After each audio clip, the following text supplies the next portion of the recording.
السلام علیکم ورحمۃ اللہ وبرکاتہ۔ الحمد للہ رب العالمین والصلاة والسلام علی اشرف الانبیاء والمرسلین نبینا محمد صلی اللہ علیہ وسلم۔ معزز مشاہدین کرام اور دینی و ملی بھائیوں، آج کے ہمارے اس نشست کا موضوع ہے دعوت الی اللہ کی فضیلت اور اہمیت۔ امت اسلامیہ، جب اللہ تبارک و تعالی نے انسانوں کو اپنی عبادت کا حکم دیا تو اس عبادت کے مفہوم اور طریقے کو سکھانے کے لیے اللہ تبارک و تعالی نے انبیاء اور رسول بھیجا۔ تمام نبیوں اور رسولوں نے یہی مہم تھی کہ اللہ کے بندوں کو آداب بندگی سکھائیں۔ خاتم الرسل جناب محمد الرسول اللہ صلی اللہ علیہ وسلم کو ان الفاظ میں تبلیغ کا حکم دیا۔ اللہ تبارک و تعالی نے قرآن مجید کے اندر ارشاد فرمایا، یا ایھا الرسول بلغ ما انزل الیک من ربک وان لم تفعل فما بلغت رسالتہ۔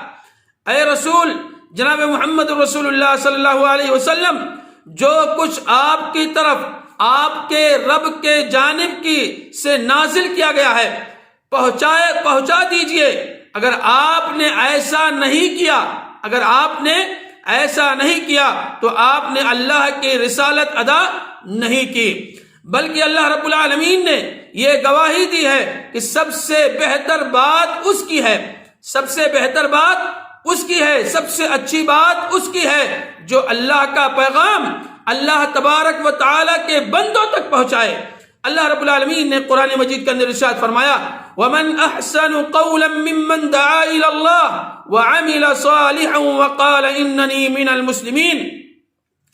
اور اس سے زیادہ اچھی بات والا کون ہے جو اللہ کی طرف بلائے لوگوں کو اور نیک عمل بھی کرے اور کہے میں یقیناً مسلمانوں میں سے ہوں۔ یعنی اس شخص سب سے بہتر انسان ہے جو اللہ کے کلام کو، اللہ کی باتوں کو لوگوں تک پہنچائے، بتلائے، وہ انسان سب سے بہتر ہے۔ اور اسی طریقے سے حضرت ابو ہریرہ رضی اللہ تعالیٰ عنہ فرماتے ہیں کہ اللہ کے نبی صلی اللہ علیہ وسلم نے فرمایا، من دعا الى ہدی کان له من الاجر مثل اجور من تبعه لا ينقص ذلك من اجورهم شيئا۔ رواہ مسلم شریف کی یہ روایت ہے۔ جس نے کسی کو ہدایت کی طرف بلایا، جس نے کسی کو اچھائی کی طرف، ہدایت کی طرف بلایا، تو اس کو ان تمام لوگوں کے برابر اجر ملے گا جو اس کی پیروی کریں گے، یہ ان کے اجروں میں کچھ کمی نہیں کرے گا۔ اسی طریقے سے حضرت سہل بن سعد رضی اللہ تعالیٰ عنہ بیان کرتے ہیں کہ نبی کریم صلی اللہ علیہ وسلم نے حضرت علی رضی اللہ تعالیٰ عنہ سے فرمایا، فواللہ لن یہدی اللہ بک رجلا واحدا خیر لک من حمر النعم۔ رواہ البخاری و مسلم۔ اللہ کی قسم، اگر اللہ تبارک و تعالی تیرے ذریعے ایک شخص کو ہدایت دے دے، ایک آدمی کو ہدایت دے دے، تو تیرے لیے یہ سرخ اونٹ سے کیا ہے؟ بہتر ہے۔ خلاصہ کلام یہ ہے کہ دعوت و تبلیغ، الامر بالمعروف والنہی عن المنکر، حسب استطاعت و طاقت اور حسب واقفیت و صلاحیت ہر شخص پر واجب ہے۔ ہر شخص کو چاہیے کہ وہ بتلائے۔ نبی کریم صلی اللہ علیہ وسلم نے فرمایا، بلغوا عنی ولو آیا، ہم سے سنی ہوئی باتوں کو پہنچاؤ اگرچہ ایک آیت ہی کیوں نہ ہو۔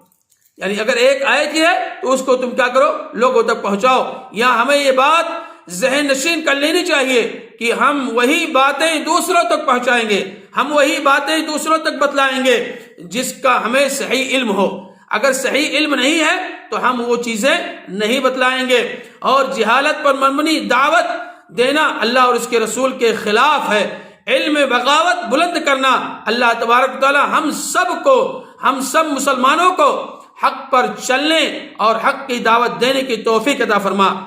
یہ تھا مختصر میرے بھائیوں دعوت الی اللہ کے تعلق سے۔ اللہ رب العالمین سے دعا ہے الہ العالمین ہم تمام مسلمان بھائیوں کو دعوت الی اللہ کا فریضہ انجام دینے والا بنا دے۔ الہ العالمین ماضی کے اندر جو خطائیں ہوئی ہیں تو اسے معاف فرما دے۔ الہ العالمین ہم میں سے جن کے والدین اس دنیا سے جا چکے ہیں، الہ العالمین تو ان کی قبروں کو تو روشنی سے بھر دے اور انہیں جنت الفردوس کے اندر جگہ عطا فرما۔